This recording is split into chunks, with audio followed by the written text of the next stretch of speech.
Chers amis, je vous salue après cette pause et je vous remercie d'être là.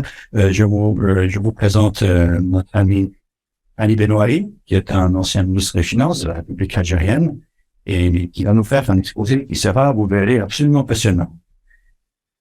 Merci, Président. Voilà, le thème que je souhaitais traiter aujourd'hui est un peu complexe, je dirais, mais néanmoins, il est abordable puisque il fait la une de l'actualité. C'est la paix et la sécurité en Europe et en région méditerranéenne.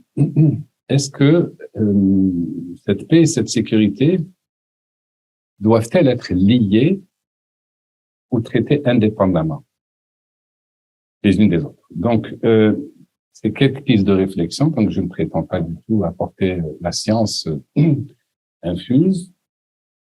Quelques pistes globales ou des idées générales avant d'aborder le sujet lui-même. C'est que quand on parle de sécurité, c'est la sécurité pour qui? Là, on a parlé de sécurité en Europe, en Méditerranée, et puis on a couplé avec paix et sécurité. Ce sont des thèmes qui reviennent très souvent, que ce soit dans la Constitution européenne ou dans la Charte de Barcelone, qui vise les relations entre l'Europe et les pays méditerranéens, qui a été signée à Barcelone en novembre 1995. Donc, toutes sortes d'accords, on lie la paix et la sécurité. Ce qui est une très bonne chose d'ailleurs.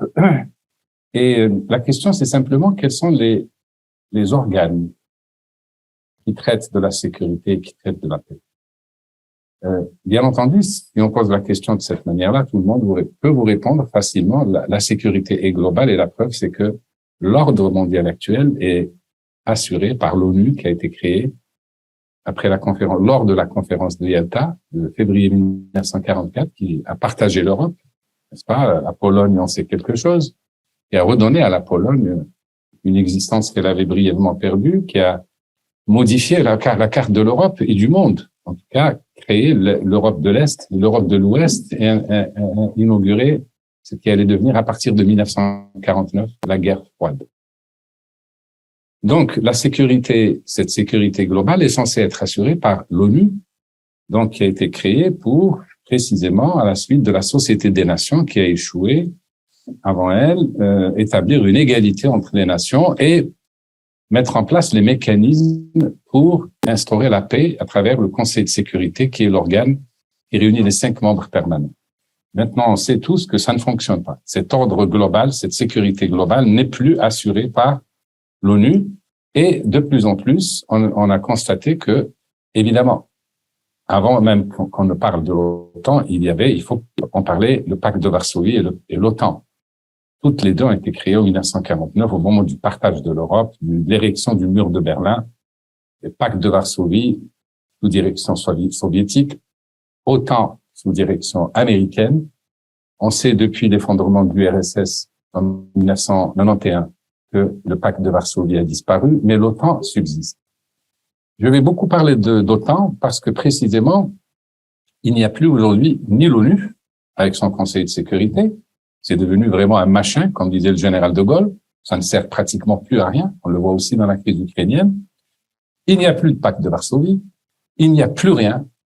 Il n'y a plus rien que l'OTAN, le NATO, comme on l'appelle. Le problème, si on parle de sécurité et de paix, c'est que l'OTAN est devenu, aux yeux de beaucoup de gens, un instrument de guerre et pas un instrument de paix.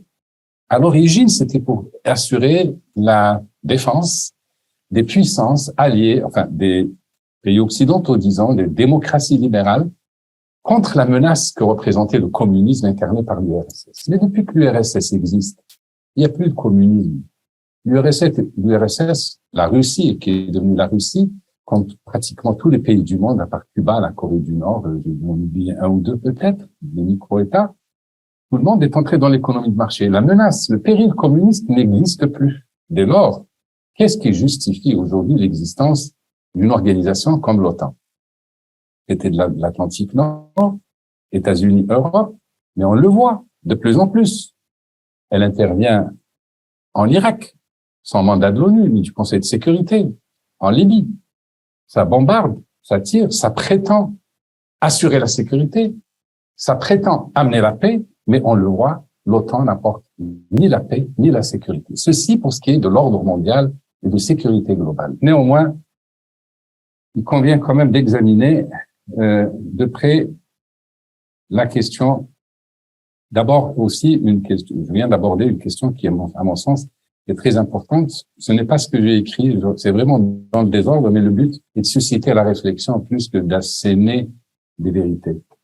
Les régimes, aujourd'hui, on parle beaucoup, parce que ce sont des sujets, des thèmes à intervention de l'OTAN. De l'OTAN et de personne d'autre. C'est que les droits, on parle de droits de l'homme, de droits d'ingérence. On parle de combattre le terrorisme. On parle de combattre des rogue states, des États voyous. Et qui va intervenir à l'OTAN? L'OTAN. Et toujours l'OTAN. L'OTAN qui est devenue, je m'empresse de le dire, l'image de marque de l'OTAN dans le monde n'est pas du tout celle que l'Europe en a. Il faut absolument oublier. Dans le monde entier, que ce soit en Amérique latine, au Moyen-Orient, en Afrique, l'OTAN est une organisation qui est au service d'un ordre des États-Unis d'Amérique d'abord, de l'Europe sans moite, d'une certaine manière. Mais bon, c'est pas toujours évident. Il y a d'abord l'Europe de l'Est, l'Europe de l'Ouest, l'Europe de l'Est qui est plus. Les anciens pays d'Europe de l'Est sont plus OTAN que les pays d'Europe de l'Ouest. Les opinions publiques commencent elles-mêmes à contester ce rôle de l'OTAN. Et donc, la question, moi, qui m'intéresse ici, c'est de voir la légitimité d'une organisation comme l'OTAN. Elle avait pour vocation de défendre des puissances libres, des pays libres, notamment capitalistes, contre le péril communiste. Aujourd'hui, il y a un changement un peu de paradigme, c'est que c'est les autocraties contre les pays libres, les démocraties libérales. Autocratie, on parle d'autocratie chinoise, une menace, Taïwan, autocratie russe, autocratie libyenne à l'époque, donc il fallait les bombarder. Donc bref, l'autocrate c'est le mal, l'autocratie c'est le mal, et le reste c'est les pays de liberté. Et l'OTAN, de manière flamboyante, prétend agir au service des pays libres contre les autocrates. Mais ceci est très dangereux. Pourquoi c'est très dangereux? Si on considère que les régimes autoritaires sont une menace pour la paix et la sécurité, vous remarquerez que c'est à peu près ce que la plupart des gens pensent. En tout cas, c'est l'idéologie dominante. Il faut donc limiter les échanges avec eux, les sanctions, voire les considérer comme des parias, l'Iran, etc., ou des ennemis en puissance, la Russie, sous le noble motif de vouloir aider les populations qui sont réputées en être les victimes. La question se pose: est-ce que c'est le problème des populations de ces pays-là ou le problème des pays dits libres, des puissances dites libres? Si des pays comme la Chine, voire comme l'Algérie, comme des pays non libres, non démocratiques, ne se révoltent pas, ne se rebellent pas, est-ce qu'il nous appartient à nous, Suisses, Français, Américains, d'aller les libérer? C'est ce qui a été fait en Libye. C'est ce qui a été fait en Syrie. Et le résultat, c'est la destruction assurée, c'est la prolifération des armes, terrorisme qui prolifère maintenant en Afrique depuis la disparition de la Libye, la destruction de la Libye, etc. Faut-il rappeler que les ingérences, les agressions politiques et la déstabilisation d'un État par un autre sont absolument contraires au droit international? Faut peut-être le rappeler. C'est dans la charte de l'ONU. Que les sanctions économiques totales décrétées contre un pays sont assimilables à des actes de guerre. Quand vous affamez un peuple, quand vous décrétez un embargo contre un peuple, c'est un casus belli autrefois, entre puissances plus ou moins égales. Rappelez-vous les guerres napoléoniennes. Rappelez-vous le Japon. Pearl Harbor, c'est quoi? C'est quand les Américains ont empêché les Japonais d'accéder au pétrole de Birmanie d'ailleurs, eh bien les Japonais, ils ont déclaré la guerre. il faut faire très attention quand on parle de paix, de sécurité, etc. Et ce sont des actes qui d'ailleurs bien le plus souvent affament les populations qu'on est censé protéger, défendre. Faut-il rappeler que 600 000 enfants irakiens sont morts de faim parce qu'ils n'avaient pas de médicaments pendant la guerre, l'invasion américaine de l'Irak. Faut-il rappeler qu'1 million de gens sont morts au total en Irak? Que malgré les bombardements ciblés, les frappes chirurgicales, 1 million de gens sont morts. Bref, tout cela m'énerve, bien entendu, que j'ai peut-être une sensibilité du Sud, que beaucoup ici n'ont pas. Peut-être aussi parce que je m'intéresse à ces questions-là depuis très longtemps et on fait sciences politiques en 69, à l'époque, j'étais maoïste d'ailleurs. Je l'avoue, mais j'ai bien vite changé. Et bref, donc la sécurité donc est globale ou elle n'est pas, elle est indivisible, incontestablement. Si on parle maintenant de sécurité en Europe, la sécurité en Europe, on a bien vu qu'elle a été assurée depuis la chute, depuis l'érection du mur de Berlin par les deux pactes, OTAN et pacte de Varsovie, nourrie aussi par la doctrine de la coexistence pacifique. La coexistence pacifique, vous savez tout ce que c'est. Ça veut dire que chacun prétend que son modèle est le meilleur. Fort bien. Aujourd'hui, on se fait la guerre pour ça. Autrefois, on s'était fait la guerre. Mais au moins pendant cette période très particulière, 1949, 1989 ou 91, il y a eu cette sagesse de dire, eh bien, on va voir quel est le modèle qui, sur le long terme, est le meilleur. Est-ce que c'est le modèle soviétique ou le modèle communiste ou le modèle capitaliste? L'effondrement de l'URSS a apporté la réponse, n'est-ce pas? Sans qu'un coup de feu ne soit tiré. C'est pas magnifique? Donc, plutôt que d'aller apporter la lumière à ceux qui ne la demandent pas, plutôt que d'aller bombarder ou décréter des sanctions contre des pays qui ne nous conviennent pas, il faut peut-être laisser les peuples concernés gérer leur sort, se gérer, les plaindre peut-être, les aider, leur envoyer peut-être des médicaments, les aider, mieux qu'on peut, faire la charité, mais aller les bombarder au prétexte de les aider à changer de régime. Bref. La sécurité donc en Europe, depuis la chute du mur de Berlin, il y a un problème. Un problème, c'est que en 30 ans, donc depuis l'effondrement de l'URSS, l'OTAN est resté, mais en 30 ans, le monde a changé parce qu'il y a l'émergence de nouveaux acteurs qui sont des puissances économiques, militaires, technologiques. Je veux parler de la Chine, je veux parler de l'Inde. Et l'ordre mondial n'a pas changé. Un monde unipolaire depuis 30 ans, c'est les États-Unis, c'est l'OTAN. Et je ne crois pas que l'invasion de l'Ukraine par la Russie, le 24 février 2022, soit le fait du hasard. Je ne crois pas au hasard. Je crois que réellement, c'est parce que il y a l'apparition de ces nouveaux acteurs que la Russie, de M. Poutine, s'est crue autorisée à faire ce qu'elle a fait. Parce qu'elle savait quelque part que derrière, eh bien, le monde a changé, que l'Amérique ne serait pas aussi forte qu'avant, que l'OTAN ne serait pas aussi forte qu'avant, que les pays européens ne seraient pas aussi déterminés et unis qu'avant. Maintenant, bien entendu, j'ai des questionnements.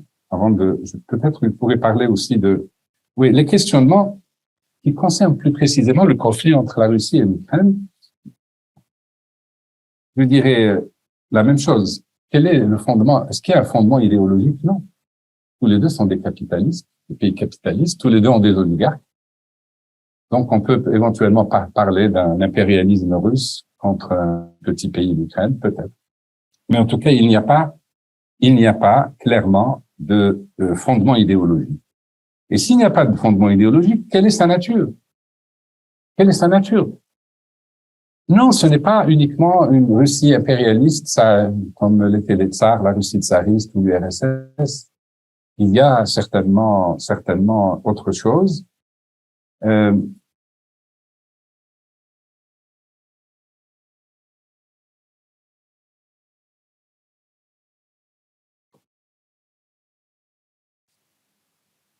Est-ce que c'est parce qu'on l'a dit, la Russie est un régime autoritaire? Parce qu'on parle d'autocrate Poutine, d'autocratie russe versus démocratie ukrainienne, n'est-ce pas? Vous l'avez entendu comme moi. l'Ukraine démocratique contre l'autocratie russe. N'est-ce pas? C'est dit, ce n'est pas moi qui le dis. Les valeurs. On a entraîné aussi des millions de gens à prendre position en faveur de l'Ukraine au motif que l'Ukraine partage nos valeurs. Common vision of the future. Sharing values, plein de choses comme ça. Les valeurs, le partage des valeurs. Donc, les valeurs, les bonnes valeurs sont d'un côté et de l'autre côté, ce sont des autocrates. Le bien et le mal, toujours ces notions de bien et de mal. Maintenant, un autre questionnement. Oui, j'exprime des questionnements. Normalement, je ne devrais pas y répondre parce qu'ils se suffisent à eux-mêmes. Là, par exemple, la Russie représente-t-elle un danger pour ses voisins immédiats? On l'a dit. Elle envisage d'envahir l'Ukraine, mais les pays baltes, la Scandinavie, la Suède, la Finlande. Mais moi, je me pose juste la question, est-ce qu'un pays qui représente 2% du PIB mondial, une population de 138 millions d'habitants, en déclin, perd 10 millions par an, est-ce que ce pays, sincèrement, je dis très sincèrement et très franchement, vous lui prêtez la capacité, combien il en a le désir, vous lui prêtez la capacité d'envahir toute l'Europe? Faut pas rêver. Donc, quelque part, les gens de bonne foi, quand ils entendent ça, eh bien, non seulement ils ne croient pas à ce discours parce qu'il n'est pas rationnel, mais ça se retourne contre l'émetteur de cette idée. C'est-à-dire qu'au fond, ça sert Poutine. Il faut qualifier Poutine, qualifier la guerre, qualifier l'agression sans excès, sans exagérer, en disant la vérité sur les faits. L'oligarchie, par exemple, ukrainienne, sur Monsieur Zelensky, qui est-il? Et des choses comme ça. Ça ne dessert pas la cause ukrainienne. Mais il faut arrêter de dépeindre toujours le bon, de qualifier un camp de bon et l'autre de méchant. Un autre questionnement. Est-ce que les voies de la diplomatie ont toutes été épuisées? C'est le questionnement qui manque aujourd'hui. Aujourd'hui, on dit Kherson, reprise de Kherson, le Donbass, où est machin, les Américains qui continuent tous les jours, 1 milliard, 2 milliards, 10 milliards, le HIMARS, ils vont reconquérir. En attendant, les Ukrainiens meurent et des destructions tous les jours. Pour infiniment moins que ça, les diplomates sont mis en œuvre. La diplomatie mondiale, internationale s'est mise en œuvre. Pour infiniment moins que ça, alors qu'aujourd'hui, on n'entend que des voix guerrières, que des va-t-en-guerre, au prétexte que il y a un agresseur, il y a un agressé. La Russie a agressé, donc, vent debout, tous, on doit être avec l'Ukraine. Ce n'est pas comme ça. Tous les diplomates vous le diront. Il est toujours temps d'arrêter la guerre. Il est toujours temps de trouver des solutions. Ceux qui vous disent non, le moment n'est pas venu pour faire jouer la diplomatie, je peux pas être d'accord avec ça. Sans compter les risques, évidemment, si on accule la Russie à la défaite, ça c'est un problème qui est posé. Là au moins, beaucoup on en parlait. C'est quand même un État nucléaire. Et Poutine l'a dit, il l'a pas caché. Une défaite humiliante. Je dis une défaite qui entraînerait la Russie à capituler. Mais ils sont capables de tout. Il est capable d'utiliser des armes nucléaires tactiques. Les gens ne savent même pas, la plupart ne savent même pas ce que c'est. C'est une arme nucléaire tactique, c'est peut-être juste pour détruire ce quartier. S'il n'a pas un jour assez de missiles, s'il n'a plus d'avions, vous voyez, les kamikazes japonais, quand il n'avait plus de pilotes, ben ils n'ont plus d'avions, je sais plus, ils sont sacrifiés, le mot kamikaze vient de là. Donc, une bête acculée, nucléaire, peut très bien. C'est un danger, c'est une bombe qui peut éclater, n'est-ce pas? Et c'est pas quelque chose à prendre à la légère. La question des régimes autoritaires, faut-il les considérer comme une menace pour le monde? Je ne crois pas. Il faut les laisser tranquilles, surtout quand ils ont envie de faire du commerce, quand ils ont envie d'échanger, quand ils ont envie de prospérer, comme les Chinois, les Indiens, etc. Laissez leur peuple tranquille. Taïwan, là aussi, j'en ai parlé avec Yann ce matin. Qu'est-ce qu'on a à foutre de Taïwan, d'une part et d'autre part? Il ne faut surtout pas oublier que pour l'ONU, pour les Américains eux-mêmes, il n'y a qu'une seule Chine, c'est celle de Pékin. Oui, mais les médias ne disent pas ça. Il n'y a qu'une seule Chine reconnue par les Nations Unies et par les Américains, c'est la Chine de Pékin. Et Taïwan, l'accord tacite, c'est d'attendre qu'un jour les Chinois de Taïwan puissent se réconcilier avec le frère et retourner dans la mère patrie. A-t-on besoin d'exciter les gens? A-t-on besoin d'exciter les Taïwanais? Bref. Maintenant, en attendant une réforme de l'ONU, puissant 1 jouer 101, est-ce qu'il y a des cadres alternatifs? J'ai regardé un peu de près, sans doute, vous aussi. L'OSCE, vous savez ce que c'est? L'Organisation pour la sécurité et la coopération en Europe. Elle existe. Elle existe. Je ne l'ai pas inventée. 57 membres, dont la Russie, qui vient d'être chassée. Quand je parlais de lack of diplomatie. C'est le moment de chasser la Russie de l'OSCE. L'OSCE qui a joué un rôle dans la guerre de Yougoslavie, qui a joué un très grand rôle dans la sécurité en Europe. Il faut maintenir ces canaux de dialogue. Nous ne sommes pas en guerre, c'est pas tout de même, c'est pas Hitler qui a envahi la Pologne, qui a envahi la France, qui est arrivé à Paris, etc. Là, oui, on peut dire, je me défends, je me bats, je fais de la résistance. On n'en est pas là. Cette organisation de la sécurité et de la coopération en Europe est très importante. Malheureusement, le problème, c'est que c'est devenu un concurrent pour l'OTAN. C'est les Américains qui n'en veulent pas. Ils ne veulent pas de l'OTAN parce que de l'OSCE parce que c'est un concurrent à l'OTAN et au Conseil de l'Europe. Donc, la crise ukrainienne et la suspension de la Russie, on met définitivement de côté l'OSCE. Est-ce que le cadre de l'ONU, quel cadre visions-nous, dans quel cadre pouvons-nous envisager cette sécurité globale? L'ONU, on en a parlé, c'est devenu un machin. Je pense qu'il n'y a pas de l'Union européenne, mais l'Europe n'a pas su construire une défense autonome. Le problème est là. Il n'y a pas de défense autonome. Pourquoi l'Europe est livrée à l'OTAN pour sa défense? C'est parce que l'Europe n'a pas su construire, ne sachant pas trop, elle est au milieu du gué, s'il faut aller vers une Europe des nations lâche et à ce moment-là, il faudrait confier sa sécurité à l'ONU, pas à l'OTAN.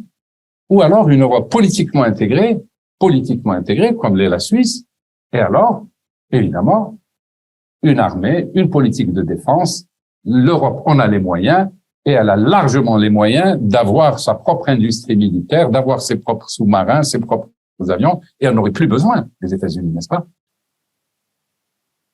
Maintenant, la politique méditerranéenne, puisqu'on a parlé de sécurité en Méditerranée. Là, il y a eu une évolution très intéressante depuis novembre 1995, c'est la conférence de Barcelone, qui a lié précisément les questions de paix, de sécurité et d'économie. Et au-delà, les problèmes de migration, de terrorisme, etc., arrimer le sud de la Méditerranée à l'Europe, afin que, comme en Europe, on puisse assurer la paix par la prospérité. La paix et la sécurité par la prospérité. Donc, les accords de Barcelone, c'est une série d'accords d'association, depuis Israël jusqu'au Maroc, avec des pays un peu plus avancés, mais tous sont membres. Et c'est un énorme progrès. Et évidemment, les accords, donc il y a eu un partenariat, un forum pour le dialogue en Méditerranée occidentale, dialogue 5+5 entre l'Espagne, le Portugal, Malte, l'Italie et la France d'un côté, l'Algérie, le Maroc, Tunisie, Mauritanie de l'autre.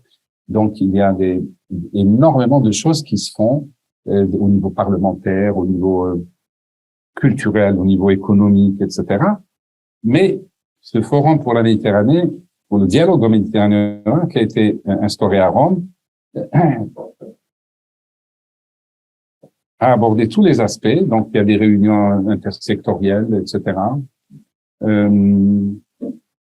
Et il a été envisagé par l'Europe de faire une espèce d'organisation pour la sécurité et la coopération en Méditerranée. Sous les auspices de l'OSCE, ils ont voulu faire une OSCM.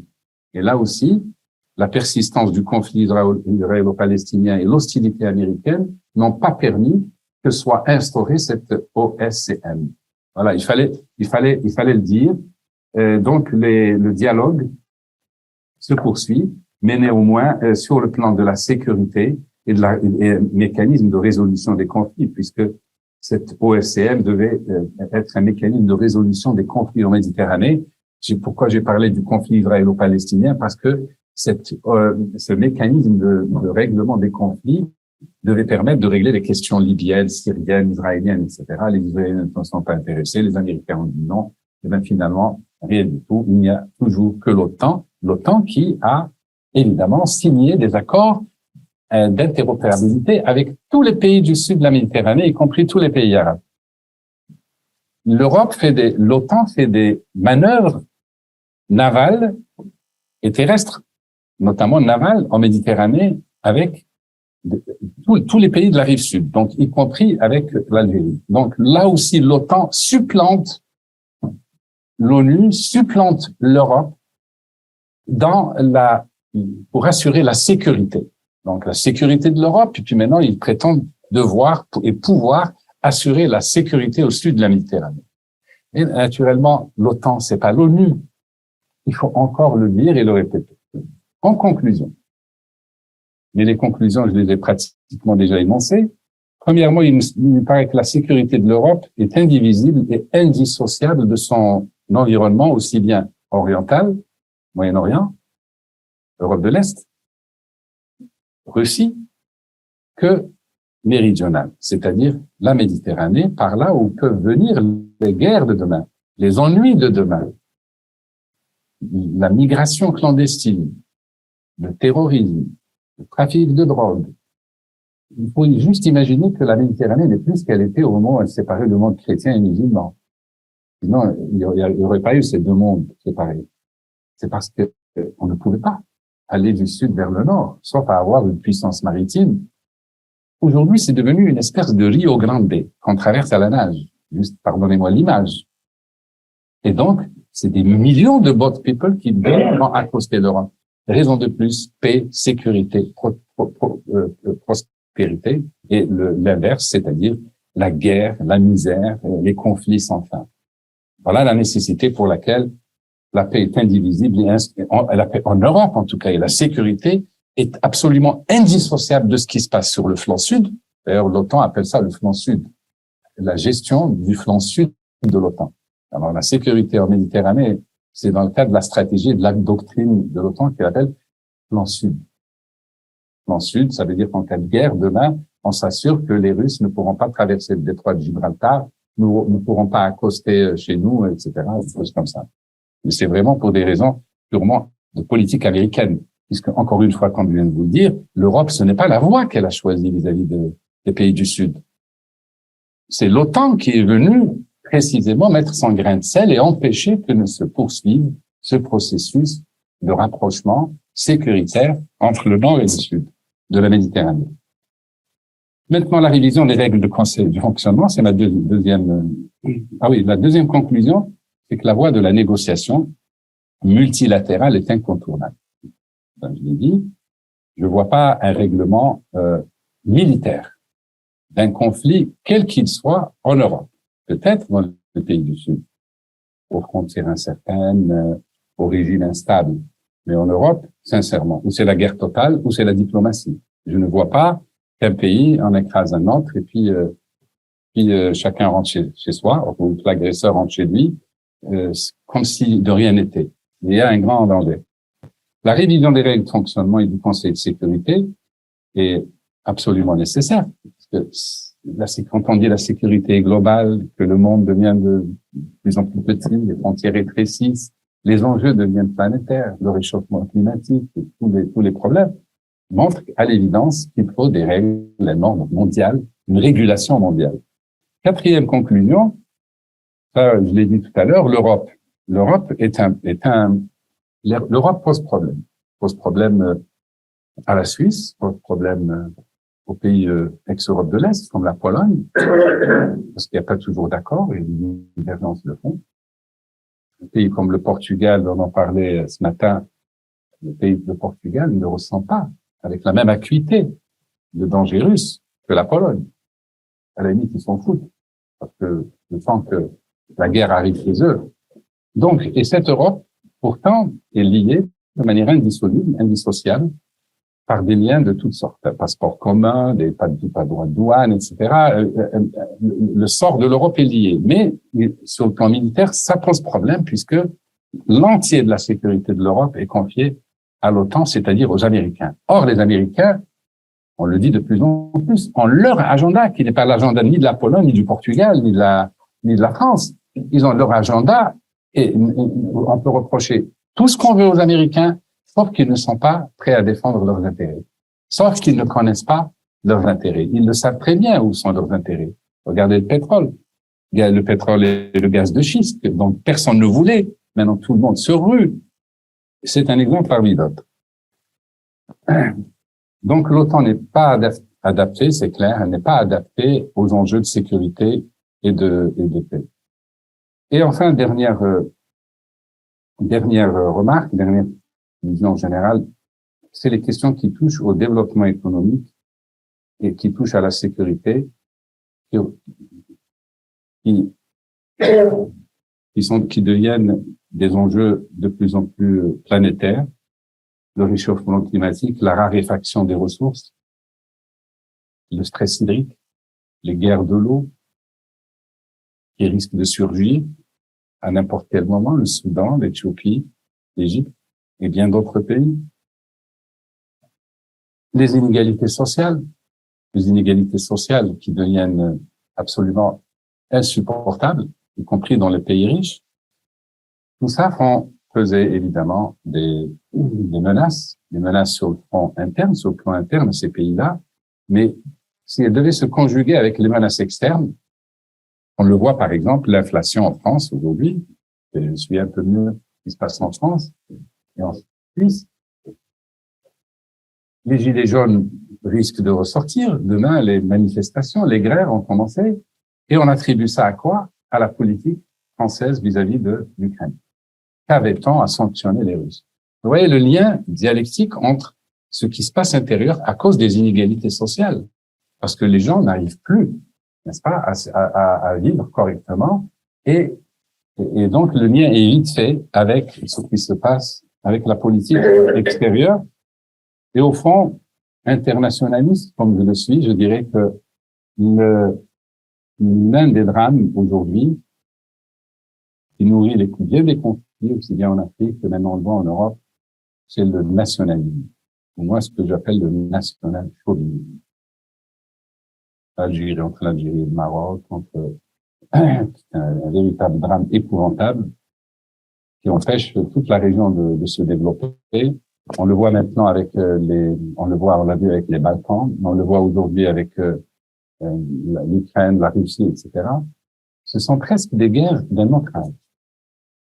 Je dis des guerres d'un autre âge parce que tout de même, dans beaucoup de régions, les frontières deviennent quelque chose sont abolies. On traverse les pays d'Europe sans se rendre compte parfois qu'on est dans d'autres pays. Ça rapproche les gens, mais c'est surtout un facteur de prospérité, un facteur de paix, un facteur de stabilité, un facteur de sécurité. Mais là où le nationalisme continue de survivre, là il y a des tensions, là il y a des problèmes, et c'est tout ce que je pouvais dire sur ces sujets-là. Ça fait beaucoup de discussions possibles, hein. Il y a beaucoup de questions.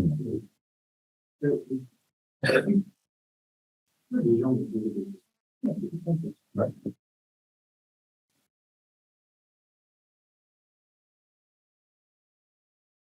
Oui, Christian.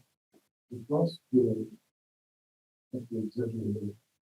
Je pense qu'on a deux temps, comme le temps fiable, mieux comme le temps de la préparation, etc. Nous oublions une chose. D'abord, la Russie, il y a une agression délibérée, donc il y a eu un niveau paternel et l'éducation suivie.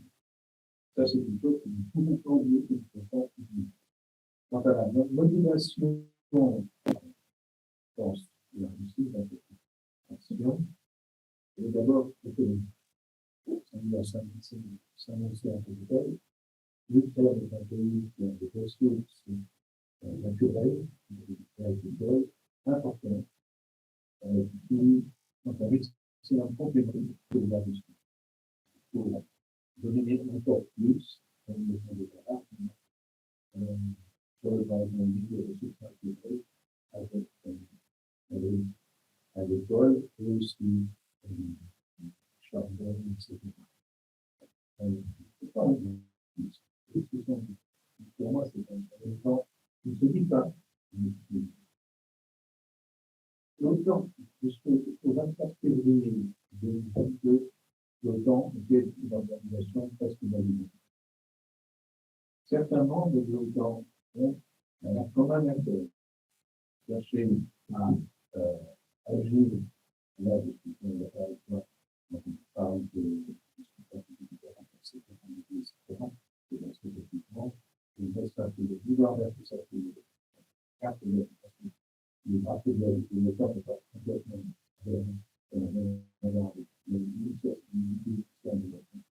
et ce n'est qu'en février 2022 que l'OTAN est revenu à la vie parce que la menace sur laquelle on a été il a pu se réveiller réellement. Poutine a obtenu exactement l'inverse de ce qu'il cherchait à faire. Il a réussi à revivre l'OTAN en agressant les Ukrainiens. Et moi, le plus, l'OTAN était très rapidement il a réussi vraiment le contraire de ça. Nous parlons ensuite de l'aspect diplomatique. La diplomatie, selon M. Lavrov, c'est de faire entrer en négociation du moment qu'on accepte sans condition les demandes de la Russie. Comme ça, la diplomatie. C'est tout simplement le terrorisme de voler. Je pense que c'est qu'on a des éléments qu'on ne peut pas ignorer. La Russie, pour l'instant, dans l'état actuel des choses, la Russie s'est engagée en France de leur monumental. Mais c'est engagé dans des très intimes. C'est ce que nous dit. Vraiment pas la face que le pouvoir, c'est la chose qui m'intéresse beaucoup.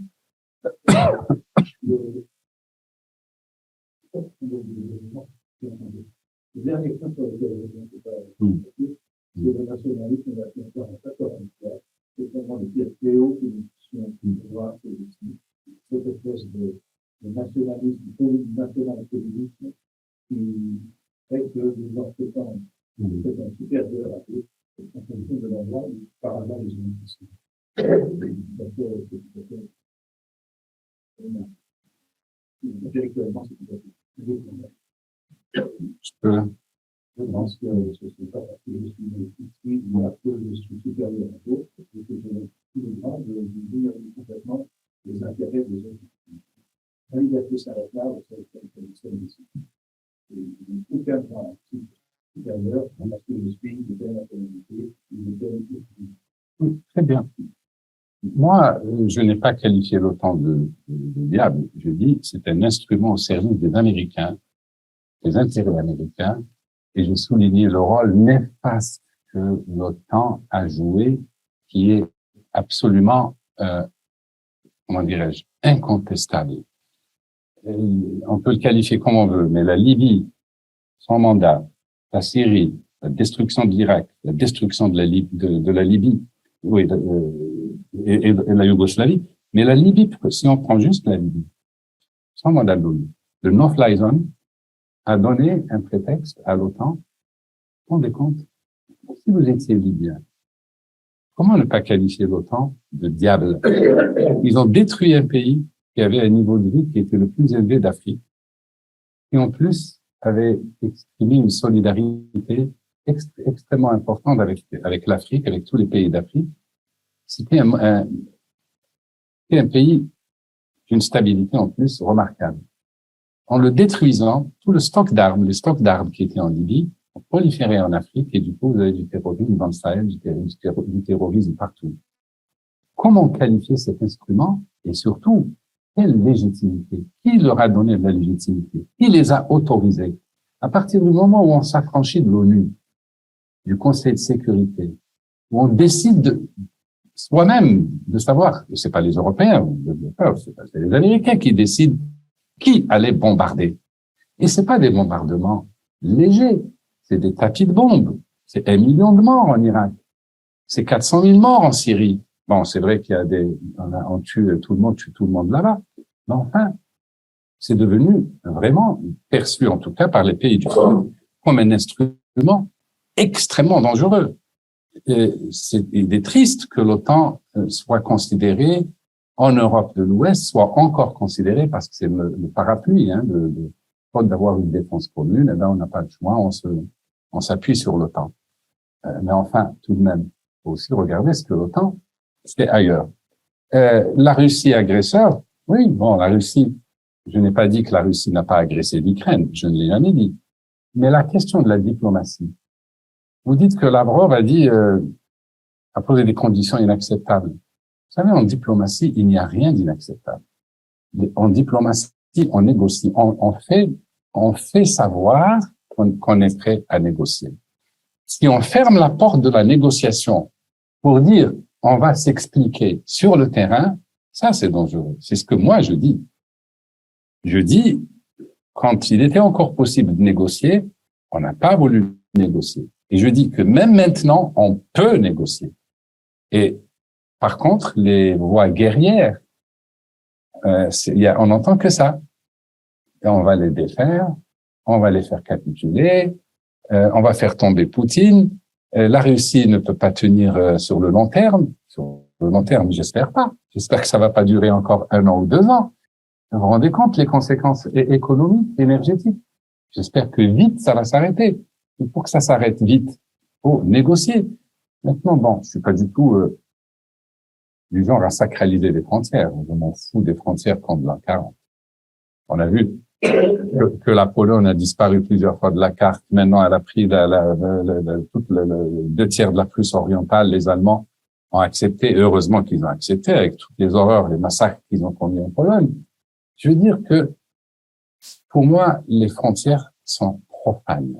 Qu'est-ce que vous obtenez en échange des frontières ou des rectifications de frontières? Si, en acceptant de rectifier les frontières, on obtient la paix et la sécurité, ben moi, je préfère ça plutôt qu'une guerre destructrice qui fait des milliers, des centaines de milliers de morts et qui fait reculer l'économie du pays de plusieurs décennies.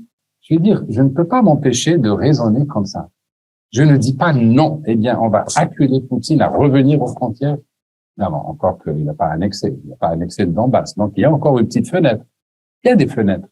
Mais il faut les voir, ces fenêtres. Il faut les percevoir. Si maintenant on dit on va le détruire parce qu'on est plus fort, ben, moi je dis danger. C'est pas ça qui va apporter de. Voilà.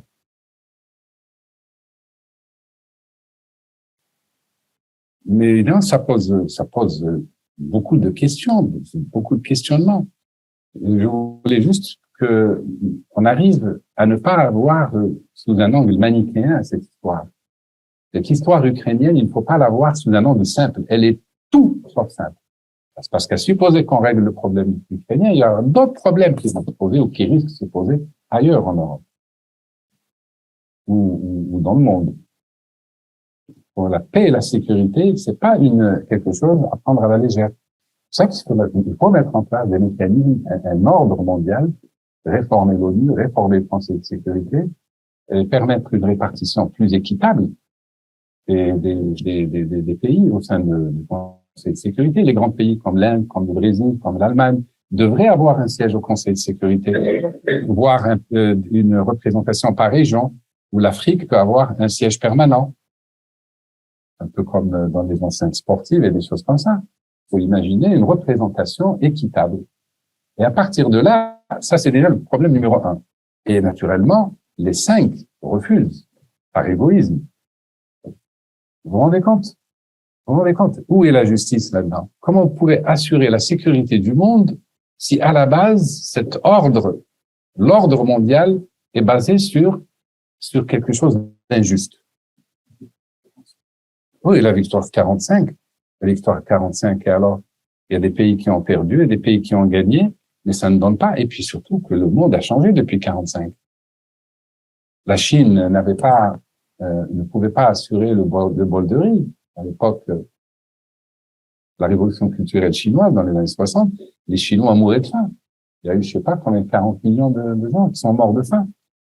Et aujourd'hui, la Chine est devenue prospère, est devenue militairement puissante, technologiquement, etc. Le monde bouge. L'Inde, pareil, le Brésil. Donc, il faut tenir compte c'est cela les questions sérieuses. Voilà ce que je voulais dire. À la limite, la question ukrainienne, ça finira par se régler. Je suis un peu d'un optimisme, d'un optimisme. Enfin, l'intérêt de la Russie à long terme. L'intérêt de la Russie à long terme. Vous croyez qu'ils n'ont pas envie de vivre en paix? Je parle des Russes, bien après Poutine, de share prosperity avec l'Europe de l'Ouest, partager la liberté. Vous croyez que les Russes ne veulent pas être libres comme les Allemands ou les Suisses ou les Polonais? Malheureusement, l'histoire, à un moment donné, rend les gens fous. Et quand ils deviennent fous, ils perdent la raison. Ça me rappelle un livre que Barjavel avait écrit qui essaie d'expliquer pourquoi les gens deviennent tout d'un coup fous et se font la guerre avec des millions de morts, etc. C'est comme des pulsions de mort. Il prend dans le paysage, je crois, et explique un peu. Et je me demande si on n'est pas de nouveau entré en folie, dans une période de folie, comme pendant les guerres mondiales, jusqu'à la veille des guerres mondiales.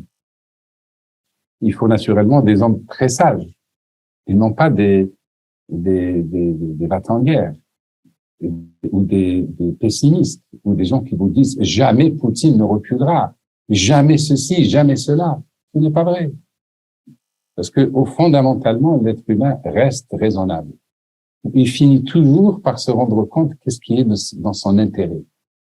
Mais il faut attendre, souvent le temps règle les choses. Mais en attendant, à mon avis, il faut arrêter d'alimenter ce pays malheureux en armement de toutes sortes. Faut arrêter. Pour moi, ce n'est pas un service. Ce n'est pas un service qu'on fonction. Très bien. Il n'y a pas de guerre. Entrez. Vous voulez prendre toute l'Ukraine, prenez. Vous allez où comme ça? Ils ne vont pas loin. Ce qui aggrave la situation, c'est les bombardements, c'est les morts, c'est les destructions. Parce que ça crée du ressentiment. Et oui, ça crée du ressentiment. Ça éloigne les gens du pardon, de la paix. Quand vous avez des gens de votre famille qui sont morts parce qu'ils ont été assassinés par l'ennemi ou capturés, torturés, on a vu ça pendant toutes les guerres. Là, les ressentiments durent plus longtemps. Et tout ça aura été nourri par les bombardements, par les exactions de toutes sortes. Et tout à l'heure, James disait, la guerre est un crime. Pourquoi on parle de crime de guerre? Toutes les guerres, c'est des crimes. Les guerres entraînent des crimes. Depuis tout le temps. Donc, il faut tout faire pour proscrire la guerre. Créer les conditions pour qu'il n'y ait pas de guerre. Et voilà, ça, c'est une piste intéressante. Les armes de destruction. Je parle pas des armes de destruction massive, je parle de toutes les armes de destruction. Combien de gens qui professent la paix sont de gros producteurs d'armes, de gros exportateurs d'armes, y compris aux dictatures. Ils prétendent combattre par ailleurs. Sans les armes de mort exportées par les grands pays producteurs d'armes, il y aurait certainement moins de guerres. Donc, beaucoup d'hypocrisie là-dedans, mais c'est pour ça que j'ai adhéré très vite à ce club quand j'ai vu le thème. Prévention des conflits, faire la guerre à la guerre. C'est fort, y compris la guerre environnementale. Et dit, voilà, ça, c'est quelque chose qui vaut la peine qu'on se batte pour ça. Et je suis sûr qu'on aura beaucoup d'audience.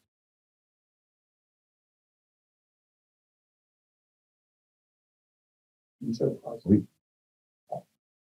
La paix, on n'a jamais vu. C'est moi qui ai préféré.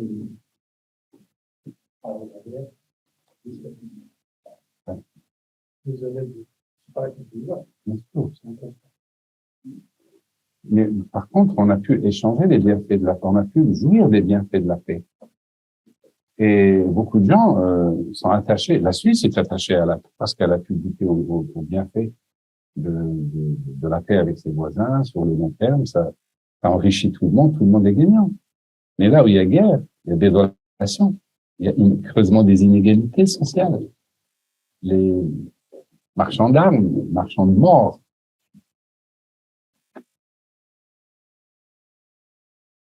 Voilà. Il y a une autre question? Pas très. Oui. Je crois que c'est un point de vue là-dessus. C'est un point de vue, je me suis. Oui. Oui. Aujourd'hui, l'Europe est touchée par une guerre qui a lieu à se conquérir. On en fait une publicité extraordinaire. Comment se fait-il qu'à partir du moment où ça touche le cœur du monde industriel, à ce moment, ça devient grave. Partout ailleurs, il y a eu des tués. Et qui a vendu les armes comme tu pouvais faire, c'est pas répondable. Mais ça ne coûte pas cher, c'est pas grave parce que c'est terrible. Maintenant que ce n'est plus terrible, il faut peut-être éviter de faire trop de batailles, de publicité, autour de ce conflit, qui sont tous. Il n'ira pas loin. Oui. Il n'ira pas loin, tout simplement, parce qu'à un moment ou à un autre, une des parties sera tellement endettée à l'endroit des marchands d'armes qu'elle arrêtera, et elle prendra 50 ans, 100 ans pour rembourser le dette qu'elle a fait aujourd'hui. Oui, oui, je suis convaincu. Bien sûr.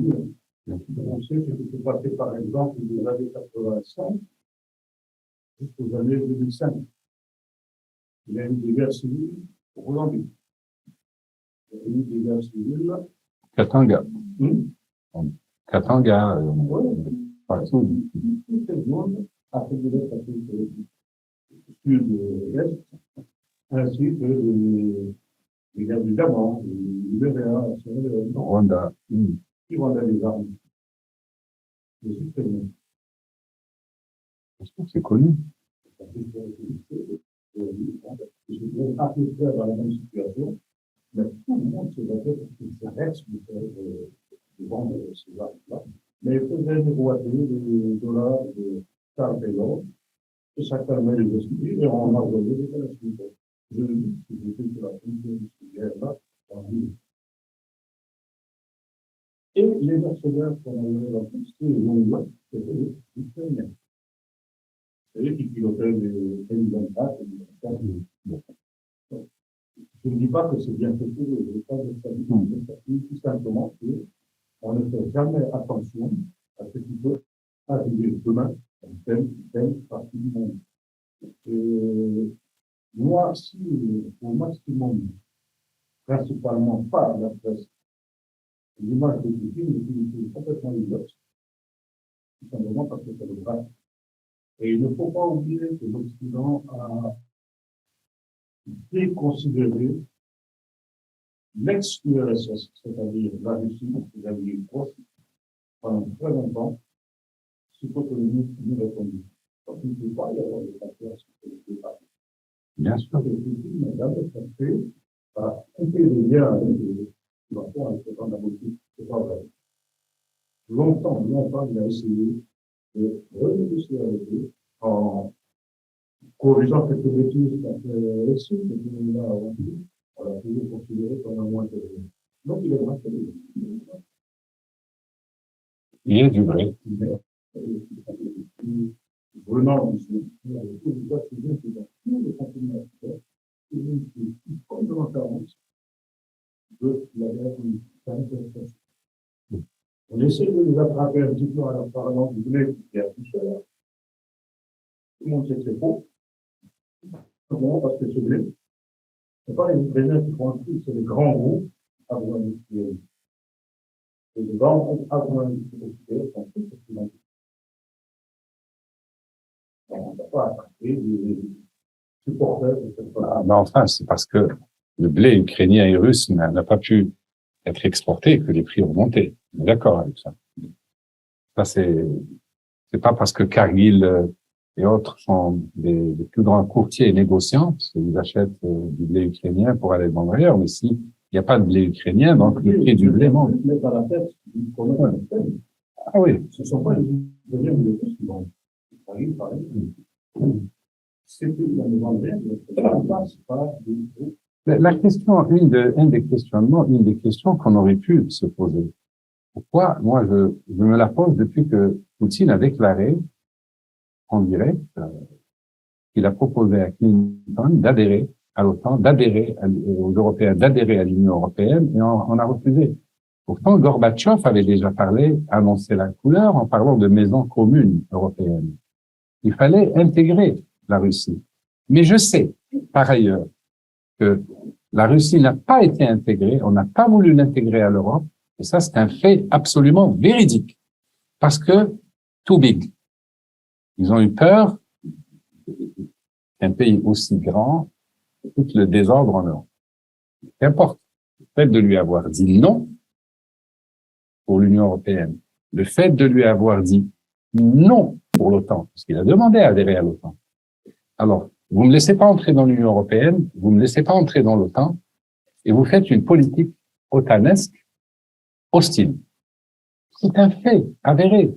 Le recul des frontières proches de la Russie peut être considéré légitimement par la Russie comme une menace. Celui qui affirme le contraire a le droit d'affirmer le contraire. Que les pays baltes, que la Pologne disent on ne menace pas la Russie parce que on a des bases de l'OTAN ici, c'est leur droit.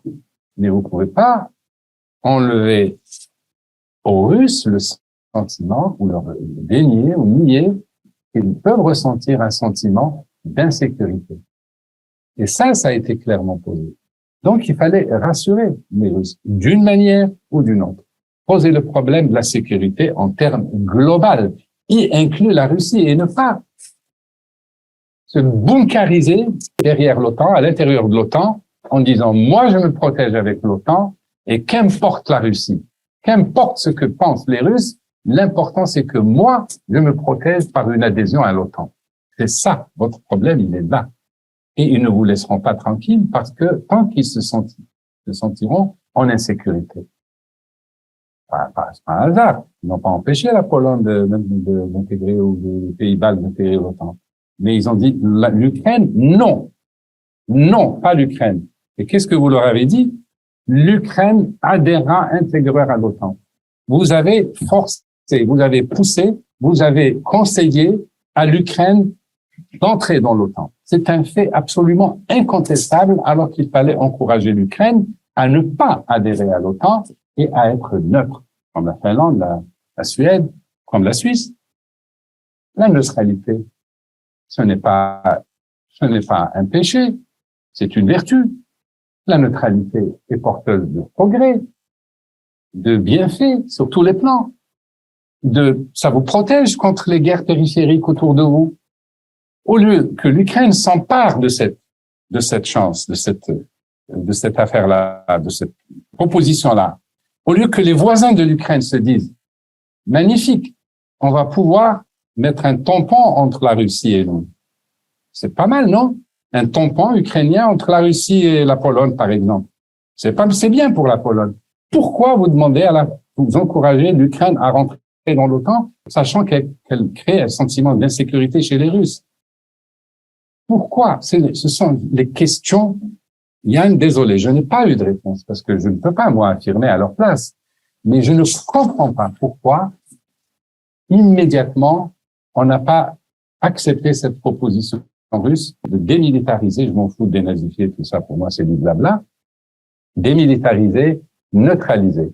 Même démilitariser, c'est pas un problème. La Suisse a encore une armée, hein, mais c'est la neutralité. C'est-à-dire, l'Ukraine, en vertu de la neutralité, ce serait interdit d'adhérer à un pacte, à une alliance militaire, quelle qu'elle soit. C'est few words. Quelques mots. Pays neutre s'interdit d'adhérer à une alliance militaire, quelle qu'elle soit. En quoi ça aurait lésé les intérêts de l'Ukraine? Je ne comprends pas que ça ait été refusé et qu'on préfère la guerre avec les destructions. Et on applaudit.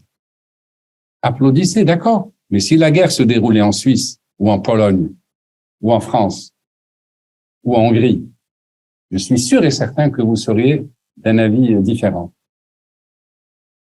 Même si c'est que votre maison, vous dites votre maison, votre appartement vient d'être détruit par une bombe, rien que pour cette raison-là, vous changeriez d'avis.